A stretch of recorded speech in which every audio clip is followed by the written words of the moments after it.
గత 5 సంవత్సరాల నుంచి వైసీపీ ప్రభుత్వం చేసిన భూదందాలు సహజ వనరుల దోపిడీ గురించి మనం మాట్లాడుకోవాల్సిన అవసరం ఉంది. ఈరోజు మీరు ముఖ్యంగా గమనిస్తే దాదాపు రాష్ట్రంలో ఉన్న ప్రతి సహజ వనరులను, భూములను, కొండలను, గుట్టలను దోయడానికి అనర్హం ఏది కాదు అనే విధంగా దోచుకోవడం జరిగింది ఈ 5 సంవత్సరాల్లో. ఈ 5 ఏళ్ల వైసీపీ పాలనలో దాదాపు 1.75 లక్షల అంటే 1,75,000 ఎకరాలు భూమి ఆక్రమణలు జరిగినాయి రాష్ట్ర వ్యాప్తంగా. వాటి విలువ దాదాపు 35,000 కోట్ల పైచిలుకే. ఈరోజు తెలుగుదేశం ప్రభుత్వం శ్వేతపత్రం విడుదల చేసింది. దాదాపు ఇంటి పట్టాల పేరుతో 10,000 ఎకరాలు పైన భూములని దోయడం జరిగింది. అలాగనే ఇసుకలో 10,000 కోట్ల పైన ఇసుక దందా చేయడం జరిగింది ఈ వైసీపీ నాయకులు రాష్ట్రం మొత్తం.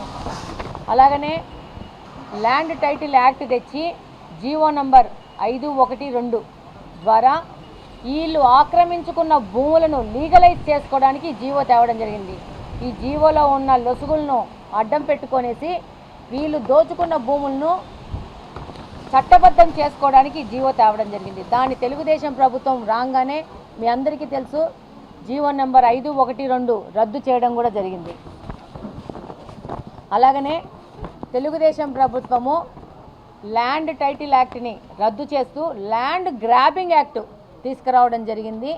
దానిలో భాగంగా ఎవరు కబ్జా చేసుకున్నారో వాళ్ళు ఆ భూమి తమదని వాళ్లే ప్రూవ్ చేసుకోవాలి.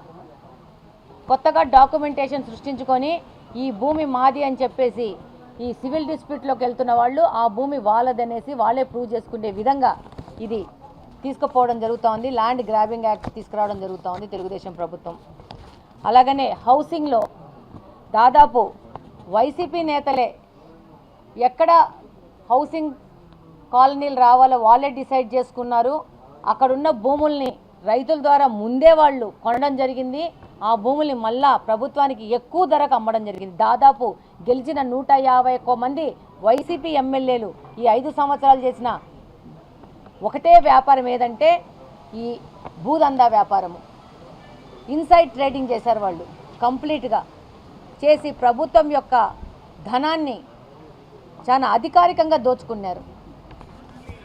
అలాగనే ఈ తెలుగుదేశం ప్రభుత్వం అధికారంలో రాగానే ఈ ల్యాండ్ గ్రాబింగ్ వాళ్ళ మీద ఒక శ్వేతపత్రం విడుదల చేయడం జరిగింది. అందులో ఈ యొక్క వైసీపీ నాయకుల యొక్క బాగోతాలని చెప్పేసి దాంట్లో ప్రకటించడం జరిగింది. అలాగనే ఈ యొక్క శ్వేతపత్రం ద్వారా ఈ రాష్ట్రాన్ని కొల్లగొట్టి భూదందాలు చేసిన వాళ్ళందరి దగ్గర నుంచి ప్రతి ఒక్క రూపాయి తెలుగుదేశం ప్రభుత్వం మళ్ళీ వసూలు చేసుకోవడం జరుగుతుంది. అది మళ్ళీ ప్రభుత్వ ఖజానాకు చేర్చడం జరుగుతుంది. అలా ప్రభుత్వ ఆస్తి కొల్లగొట్టిన వాళ్ళందరి మీద శిక్షలు వేయడం కూడా జరుగుతుందని చెప్పి ఈ సందర్భంగా తెలియజేస్తున్నాం. కొండ ఏటవాలుగా ఉన్న చోట రాళ్ళు రప్పలు ఉన్న చోట జగనన్న కాలనీలు ఏర్పాటు జరిగింది. దీన్ని కూడా నేను ఇప్పుడు చెప్తా ఉండేది అదే, వీళ్ళు ఇలా పనికిరాని పొరంబోకు భూములందరినీ ఈ యొక్క వైసీపీ నాయకులు తక్కువ ధర కొనుక్కొని వాళ్ళే డిసైడ్ చేసి ఈ జగనన్న కాలనీలు అక్కడ ఇవ్వాలని చెప్పి డిసైడ్ చేసి ఇవ్వడం జరిగింది. వీటి మీద కూడా విచారణ జరపడం జరుగుతుంది. అలాగనే ఎక్కడెక్కడ ఇల్లులు కట్టుకున్నారో అక్కడ మెయిన్ సమస్య ఏమొస్తుందంటే నీళ్ళ సమస్య ఉంది. రోడ్లు లేవు, కరెంట్లు లేవు.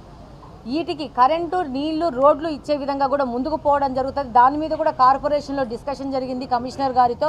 డెఫినెట్గా వాటికి సంబంధించిన తదుపరి చర్యలు కూడా తీసుకోవడం జరుగుతుంది. అంతేకాకుండా టిట్కో ఇల్లులు మన తెలుగుదేశం ప్రభుత్వం చాలా ప్రతిష్టాత్మకంగా కట్టిన టిట్కో ఇళ్లలో కూడా ఇంకా మిగిలిన వర్క్ ఏమైందంటే డ్రైనేజ్ కనెక్షన్స్ ఇవ్వడము, నీళ్ళ కనెక్షన్స్ ఇవ్వడము. దీని మీద కూడా ఇమీడియట్గా యాక్షన్ తీసుకొని ముందుకు వెళ్ళాలని చెప్పి దాని మీద కూడా డిస్కషన్ జరిగింది. కొంచెం గవర్నమెంట్ సెటిల్డ్ అయ్యే టైం ఉంది. అది అవ్వంగానే డెఫినెట్గా నారాయణ గారితో మాట్లాడేసి ఆ యొక్క మిగిలిపోయిన వర్కులు ఫినిష్ చేసి దాని లబ్ధిదారులకు ఎంత త్వరగా వీలైతే అంత త్వరగా పంచాలనే ఆతృత మాలో కూడా ఉంది. అన్ని విషయాలు మాకు సహకరిస్తే ఎంత తొందరగా ఉంటే అంత తొందరగా టిట్కో యొక్క వాళ్ళ ఇళ్ళ లబ్ధిదారులకి ఆ ఇల్లులు ఇచ్చి వాళ్ళకి మేము కూడా ఆ యొక్క సంతోషంలో భాగం కావాలని మేము కూడా